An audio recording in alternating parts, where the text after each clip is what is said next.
What's good, YouTube? It's your boy Bando back in the lab today.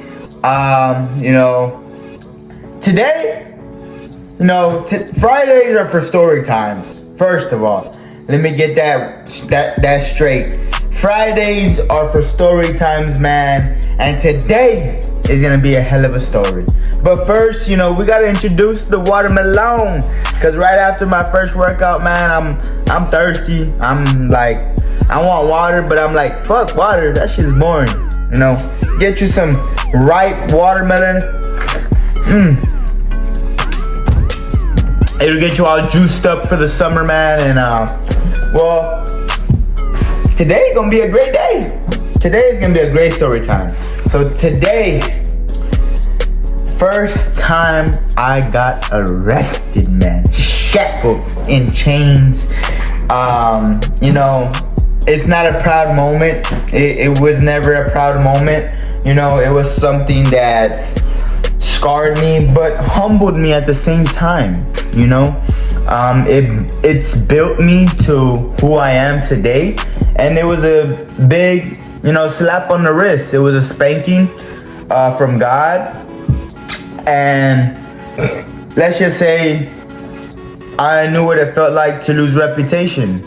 I knew what it felt like to be laughed at by some of your classmates because,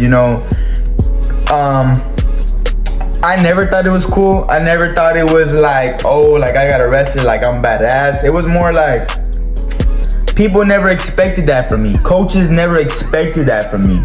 I didn't even expect that for myself until I was actually behind bars, man. I was sleeping on a fucking shitty ass, like plastic type of bed that smells like pee, pillows that were wrapped in tape, and picture, I had to spend the night in the Westlaco PD station 2 nights. And so basically I got arrested on a Friday and I had to wait for my judge to appear in court on Monday. So I had to sleep there Friday night and Saturday night, man. And it was not nice. It was not cool. As I'm sleeping there, people are coming in that are, getting detained and shit like that. And there are people that, deadly assault with a deadly weapon.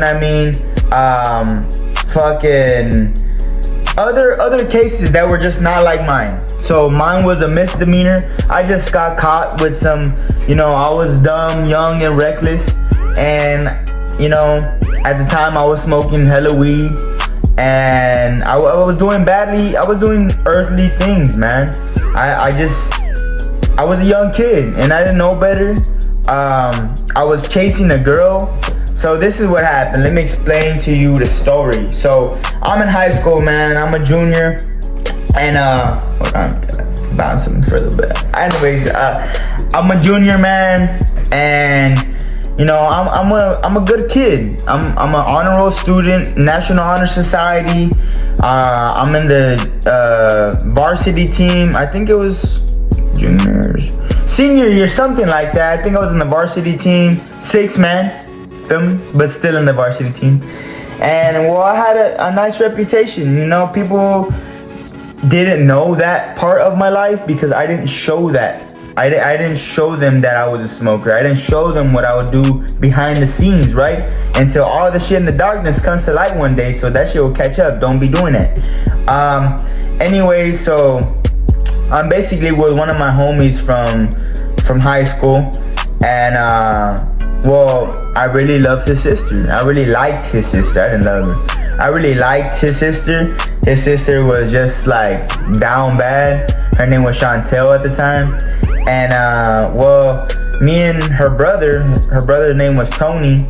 We would, go pick up weed from time to time. We would, kick it at his crib, play video games, drink a little bit of shots, get wild, go to functions together. I got to meet his family. They were all very, very nice, very cool. Until one day, I would whip it always in my mom's car because I didn't have my car at the time. And well, basically, we go pick up, you know, like, I think it was like 4 grams or 5 grams. I don't know. I don't remember. But we go pick it up. I'm in my mom's car. I'm driving. And basically, I'm on the frontage road. And I'm doing the U-turn on the expressway. So I do the U-turn on the expressway. And I'm like right here by Chick-fil-A in Westlaco. So I'm driving, right? And we're going to go pick up blunts.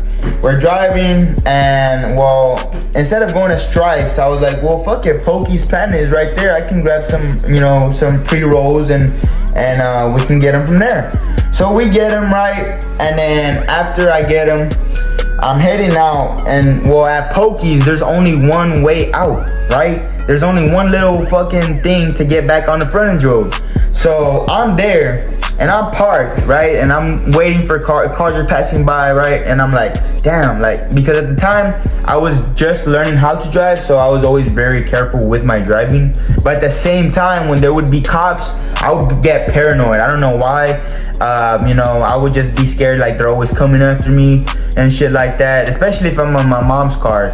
I was just scared because I didn't want to like get a ticket and my mom fucking whip my ass or something. So anyways, cars are coming by right on the frontage, but there's a street right next to the frontage, right, that has a stop sign, like kind of like 2 little lanes like that. So I'm right here, the cops right here on this other lane, and cars are coming by like that, right? So looking, and I just see this fucking black thick ass state trooper ass orca looking shark ass truck of a state trooper with headlights and all. And I'm like, oh shit. First of all, I got the whole pack in the car. Then I got the whole blunts in the car. Then I have it inside. At the time, I'm just stupid because I didn't know the gas tank little trick. I didn't know the little things, what to do to just keep the smell out the car. So I would always just put it right in the middle of the seat. So, and then that shit smelled like gas. Like that shit was straight pressure. That shit was like not no ordinary weed. It was like that high quality Dro premium OG triple OG baby Kush. Okay? And I still remember the strain to this day. It was lemon haze. Oh my god. Lemon haze was the death of me that day. Anyways, hey. So I pull out. This nigga comes right behind me. And I'm like, oh shit. I'm like, Tony, I'm like, hey bro, like, what do I do? Should I like speed up? Should I slow down? I'm start panicking like crazy because he's like right behind me. And for some reason, before I took off, I looked and this guy made eye contact with me. Like, I was just a young kid. Maybe he just suspected that I was a young kid and he was like, why is he driving behind the wheel? Or I don't know what he was thinking, but he just got behind me. So he's like, nah, there was a street right there. He's like, nah, just turn right here, turn right here. So I turn right, boom. So this guy, I'm looking in my rearview mirror to see if he'd turn with me. Nigga turns right behind me again, right in the street. And I'm like, damn. So then at this time, I'm speeding up because I'm just like, my heart's like, and I'm a high school student, right? And I'm just like, damn, like, I don't want this to just, imagine, like, I'm already in the future in my head, like, oh fuck, like, if I get arrested, what I gotta say, what I gotta do, especially I gotta tell my mom, my dad, everyone's gonna find out that I fucking smoked that premium, and I'm on that premium when I shouldn't be on that premium, when I should be getting premium grades at school. And I'm like, fuck. At that time, I didn't know Jesus, so I didn't even pray. I was just, you know, caught up in my own head. I turned again, man, into a neighborhood street. Guy turns right behind me again, bro. That's 3 times he turned into right behind me. I'm like, damn, that's it. So then there's a stop sign, right? I drive. I'm looking at the rearview mirror. I stop. But when I stop, I didn't make a complete stop. It was more like I rolled the stop. So it was like, and I went. As soon as I rolled that stop, man, fucking, and I'm like, god damn. I'm like, Tony, I'm like, look, bro, I'm driving, I'm gonna take the fall. Like, don't even worry about it. Just make sure that my mom's car gets back to her. And well, basically the officer comes. He's like, license, your registration, the typical policy. So at the time I just had like a temporary license, one of those that you get at 15, or I don't know what they are, but they're just temporary. So I had one of those. I give him that. He asked me, whose car is this? And I'm like, it's like my mom's car or whatever. I told him right away. I'm a truthful ass person. I knew if I was gonna lie, but my car smelled like gas, he has all like rights to search that shit because it reeked. So I tell him right off the bat. First of all, I rolled down my window and he's like, he still asked me for their fucking license and registration, whatever, but he already knew. I could just tell in his facial expression, he just smelled the shit out of it. So then after he fucking gets my license, runs my shit, runs the car, finds out who it is, he tells me, he's like, you got anything in the car? And I'm like, yes sir, yes officer, I do.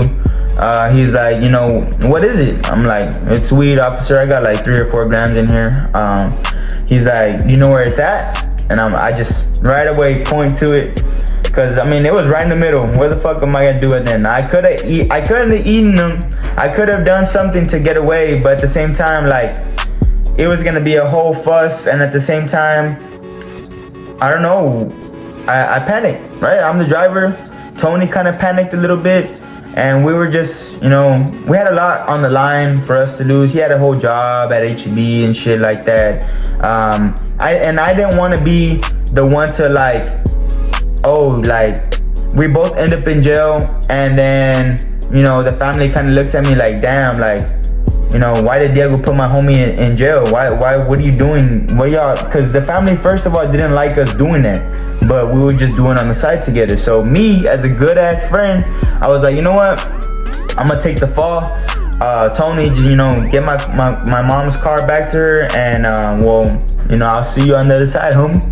So, point to it, the cop takes me out. I told him that I bought it. I told him that it was for me, it wasn't for him.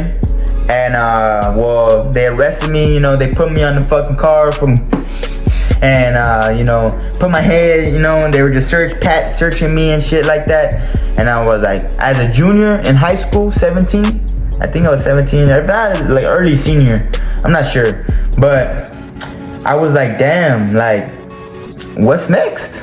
Like, what's next? I don't even know what's about to happen. I don't know what I could care less about what everyone else thinks. I'm like, fuck, what am I gonna do?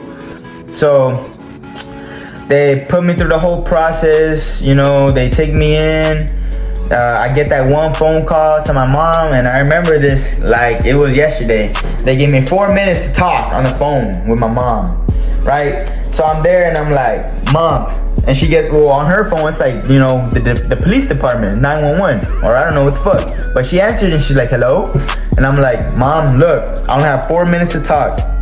I was like, look, I got caught with weed. I'm here at the Westco police station, the judge comes on Monday, whatever. And she's like, I hear her like just heart drop, panic, disappointed, not even mad, sad. She was just like all types of like emotions running quick because she doesn't know where the fuck this is coming from.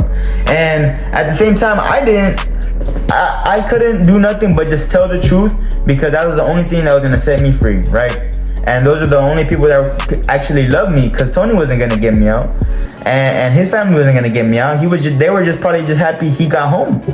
And I didn't care. I just wanted him to, as a good friend, I just wanted him to be able to, get back to his family and shit like that, and have nothing on his record, because it was me who was driving, it was me who bought it, and it was completely my fault, right? I stick up to my mistakes.